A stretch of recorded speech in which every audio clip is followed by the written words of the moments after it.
Welcome to WYSC, where we give you a quick peek at the day's top stories. I'm Julia Manchester in for Jamal Simmons. The House Intelligence Committee conducted its first public impeachment hearing today. The Supreme Court heard arguments against President Trump's 2017 decision to end DACA. We'll dive in on some of the key takeaways. This is why you should care.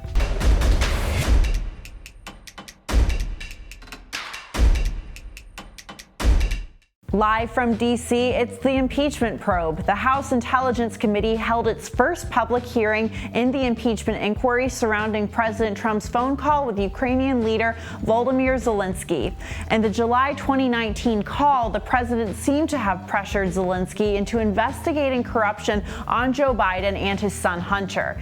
As you know, the former vice president is a potential 2020 presidential rival of Donald Trump's.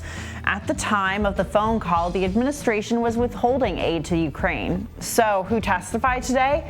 U.S. diplomats George Kent and William Taylor. Here are some of the key moments from the hearings. If this is not impeachable conduct, what is? What we will witness today is a televised theatrical performance staged by the Democrats. The member of my staff could hear President Trump on the phone asking Ambassador Sondland about the investigations. Ambassador Sondland told President Trump the Ukrainians were ready to move forward. Mr. Kent, is pressuring Ukraine to conduct what I believe you've called political investigations a part of U.S. foreign policy to promote the rule of law in Ukraine and around the world? It is not. Is it in the national interest of the United States? In my opinion, it is not. This is just the beginning of a series of public hearings. We'll have more as the investigations continue.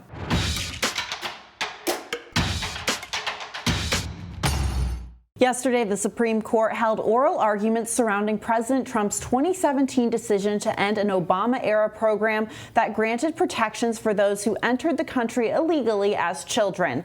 After yesterday's argument, some reports reveal that the conservative-leaning court may allow Trump to cancel the Deferred Action for Childhood Arrivals program, also known as DACA. Here to talk more with us is the Hill's reporter, Rafael Bernal. Rafael, thank you so much for joining me today. Thanks for having me. So what did we really get? What was the information we got out of yesterday's hearing? Is it moving more in President Trump's favor right now? Well, it's always hard to judge what's going to happen in the Supreme Court just by listening to the justices' questions.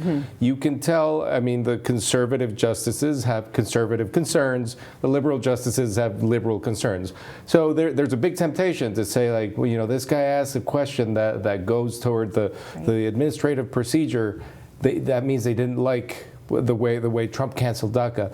But they have to ask all these questions. It's normal, it's common for the justices to sort of go through the full gamut. And, you know, I think a justice on the right of the bench knows that a justice on the left of the bench is going to really dig into an issue. So they dig into the issue that the others won't dig into. I don't think we can come to a conclusion, but a lot of observers are saying that the questioning would favor President Trump. Absolutely. If you could come to a conclusion from these questions. And again, I think it's a bad idea to do that. Right. And when would we hear the outcome of this decision? Are we thinking next year sometime? Next year, probably smack in the middle of an election on Trump's core issue. Right. And on a group of people that has become very sympathetic to a large swath of the American population. Right. We know this is going to impact the campaign trail quite a bit. However, how is it impacting Capitol Hill this week? You know, we talked earlier before we came on the show about how tense the environment is with the impeachment inquiry and such. But DACA is also weighing on the minds of many members, including members of the Congressional Hispanic Caucus. So talk to me about that, how this issue is impacting those lawmakers. It's like yesterday was the World Series for immigration world. Today is a Super Bowl for politics world, and those two worlds share a lot of people. So it's a very tense environment. A lot of lawmakers are involved in these issues, really care about these issues. Sometimes their reelection depends on these issues. So it's going to get easier as we approach Christmas for the immigration crowd, because DACA is going to go into the recesses of the Supreme Court to be ultimately decided. I think it's going to be a pretty healthy cool down period in that sense. But you see a big broad alliance of DACA supporters coming out of this. Like yesterday came ahead to the court and came in full force. You had thousands of people. You had supporters from the corporate world. You had the U.S. Chamber of Commerce that had withheld its explicit support, although they like the economic repercussions of a program like DACA. Yeah, like Microsoft and Princeton were co-plaintiffs on one of the cases before the court. Very broad alliance, plus all of the people who supported DACA for a long time, the left, many Democrats, and of course immigration activists and their families. If President Trump does get his way with DACA, and that's kind of a fulfillment of many of his immigration campaign promises, what will Democrats on the Hill and Democrats on the campaign trail, what do you predict they will do in response to that? Well, it sounds like the biggest response will be a campaign. It's simply political response. Because if DACA does end, say, give it a month, June of next year, DACA ends, then you have people who've been renewing their permits until that moment, their 2-year permits, only those whose permits end in the following July, August, and so on until November. Those people will progressively lose their DACA permits, and they won't be allowed to work. They're liable for deportation. Their families will lose a provider, at least. Maybe just a job, but maybe they will be deported. It will be a lot of suffering, but it won't be all 700,000 DACA beneficiaries. So what will Democrats do is they will take this very broad alliance that has been built through DACA and through support of Dreamers, and they will use it to litigate Trump's, they'll call it cruelty on the campaign trail.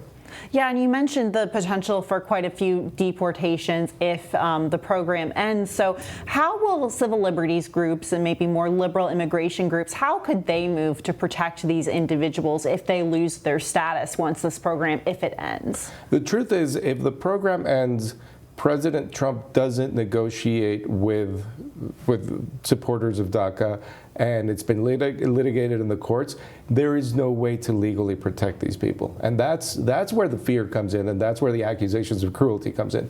Now, President Trump has also said he wants to negotiate, let's remember, in 2018, after he canceled the program in the first place, he was trying to use the DACA kids as leverage to get payment for his wall and for increased interior enforcement procedures.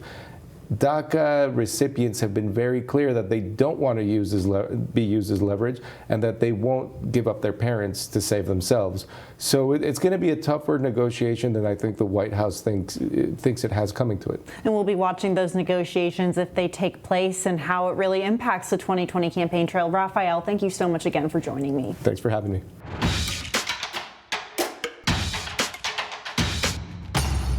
Stephen Miller, a senior advisor to President Trump, wanted to push white nationalism and far-right extremism before the 2016 elections.